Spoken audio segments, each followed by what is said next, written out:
guys, so it's been a bit busy recently.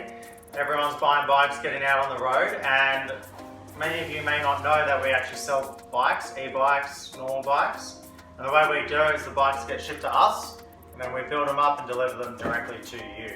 We work a little bit differently to normal shops where we work one-on-one with you to figure out what bike's best for you. So this bike in particular, they've been customers for quite a while, and the wife's now wanting to get an e-bike, so we went back and forth for a while, spoke on the phone, and we've decided that this is the best one.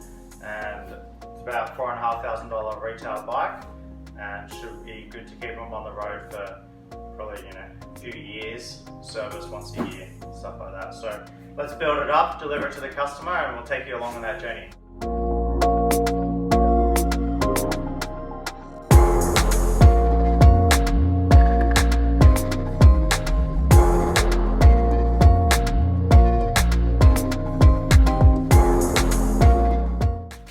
Alright, so that's it, we're all built up, ready to go.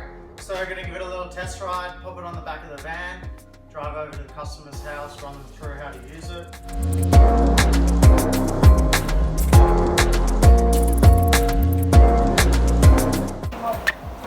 Alright, so we've arrived at the customer's house now, and I believe they're very excited for the new bike. We've just driven over, got the bike on the back of the van, which is nice and easy, and we'll take it off and a bit of a instructional use on how to use the bike, and they're ready to go.